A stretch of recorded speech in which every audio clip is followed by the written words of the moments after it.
Assalamualaikum warahmatullahi wabarakatuh. Sebelum kita memulai pembelajaran hari ini, marilah kita berdoa terlebih dahulu. Berdoa dimulai. Berdoa selesai. Bagaimana kabarnya anak-anak? Sehat? Alhamdulillah. Sebelumnya Ibu ucapkan minal aidin wal faizin, mohon maaf lahir dan batin jika selama Ibu menemani proses pembelajaran kalian Ibu punya salah ya. Dimaafkan ya. Ya, oke, silahkan cek kebersihan kelas kalian. Kalau ada sampah dibuang ya. Oke, bersih? Alhamdulillah kalau bersih. Ibu presentasi terlebih dahulu ya. Ainun, Nuril. Alhamdulillah ternyata hadir semua ya. Oke, siapkan buku-buku dan juga alat tulis menulisnya. Sudah siap? Oke, kita yel-yel terlebih dahulu ya. Siapkah belajar hari ini? Saya siap, saya bisa, Allahu Akbar. Oke, berarti udah siap semua ya. Oke, Ibu review dulu. Materi minggu lalu kita sudah membahas tentang evolusi. Apa itu evolusi? Ya, Syahril? Ya, benar sekali. Beri tepuk tangan untuk Syahril. Evolusi merupakan perubahan pada makhluk hidup yang terjadi secara berangsur-angsur, artinya dalam jangka waktu yang sangat lama, sehingga terbentuklah spesies baru. Oke. Apakah kalian pernah makan tempe? Pernah semua ya? Ya, tempe itu merupakan salah satu produk bioteknologi. Ada yang tahu apa itu bioteknologi? Ya, bioteknologi terdiri dari 3 kata, yaitu bio yang artinya hidup, teknos yang artinya penerapan, dan logos yang artinya ilmu. Jadi, bioteknologi adalah ilmu yang mempelajari tentang prinsip-prinsip bioteknologi. Oke, jadi sudah ada pandangan ya. Hari ini kita akan mempelajari tentang apa? Ya, bioteknologi. Sebelumnya Ibu akan menyebutkan tujuan pembelajaran hari ini yang ada pada peta konsep. Yang pertama, yaitu kalian akan menjelaskan tentang pengertian bioteknologi. Yang kedua yaitu jenis bioteknologi berdasarkan teknik yang digunakan, dan yang terakhir adalah peran mikroorganisme dalam bidang bioteknologi. Yang pertama yaitu pengertian bioteknologi.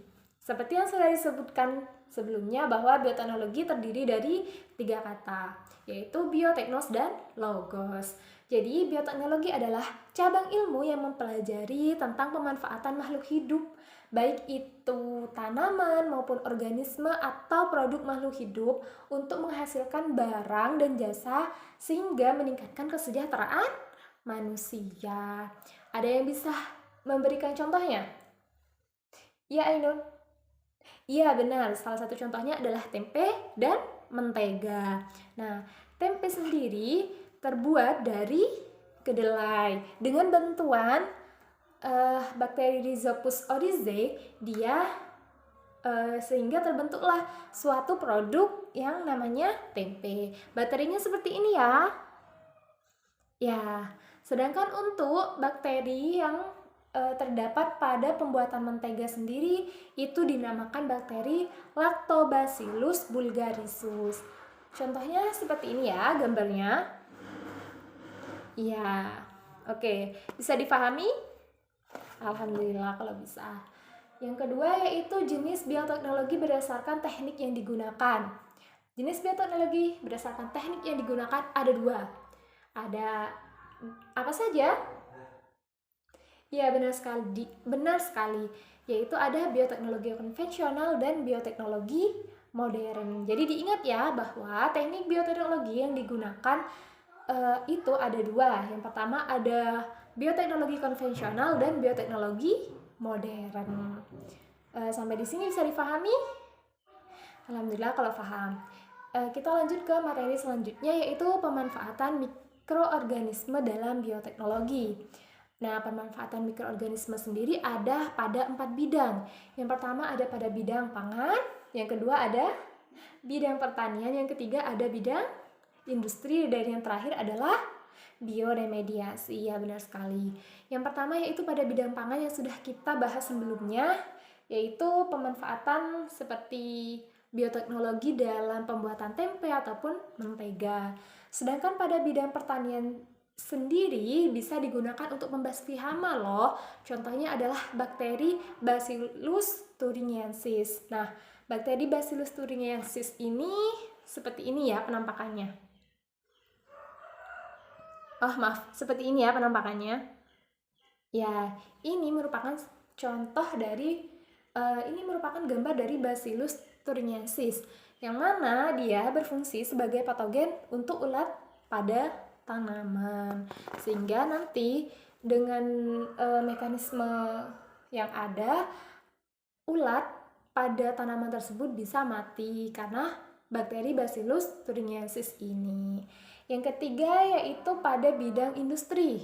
Contohnya adalah bakteri Thiobacillus. Nah, gambarnya seperti ini ya. Ya, nah bakteri Thiobacillus ini berfungsi untuk memperoleh logam dengan kualitas yang tinggi. Contohnya apa, Bu? Ayo, ada yang bisa membantu Ibu? Contoh dari logam. Ya, benar sekali. Contohnya adalah ada emas, ada nikel, ada mangan. Ya, benar sekali. Yang terakhir yaitu pada proses bioremediasi. Ada yang tahu apa itu bioremediasi? Iya, Nuril. Iya, benar sekali. Beri tepuk tangan untuk Nuril. Nah, bioremediasi adalah penggunaan peran mikroorganisme untuk mendegradasi suatu pencemaran lingkungan. Ada yang tahu contohnya apa? Iya, benar sekali Ainun. Contohnya adalah bakteri Bacillus. Nah, untuk gambar bakteri Bacillus sendiri seperti ini ya.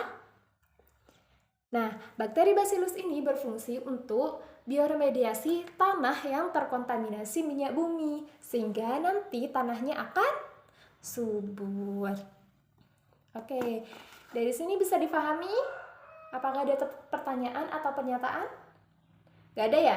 Oke, kalau tidak ada, kita lanjutkan ke materi selanjutnya, yaitu tentang korelasi bioteknologi dengan keislaman, yaitu terdapat pada Quran surah Al-Waqiah ayat 63-64. Ada yang bisa membantu Ibu untuk membacakan ayatnya? Ya, Syahril. Baik, terima kasih Syahril. Nah, Quran surah Al-Waqiah ayat 63-64 itu berbunyi, Bismillahirrahmanirrahim.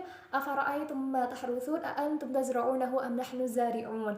Yang artinya apa? Maka terangkanlah kepada kami tentang apa yang kau tanam. Kamukah yang menumbuhkannya atau kamikah yang menumbuhkannya? Nah, berdasarkan surah Al-Waqiah ayat 63-64 tersebut dijelaskan bahwa banyak sekali manusia yang ingkar terhadap nikmat yang diberikan oleh Allah, sehingga mereka mengatakan bahwa oh, saya loh yang menciptakan ini, saya menciptakan ini.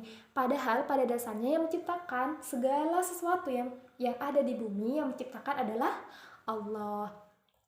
Seperti penemuan bioteknologi ini, yang mana tujuannya untuk meningkatkan hasil,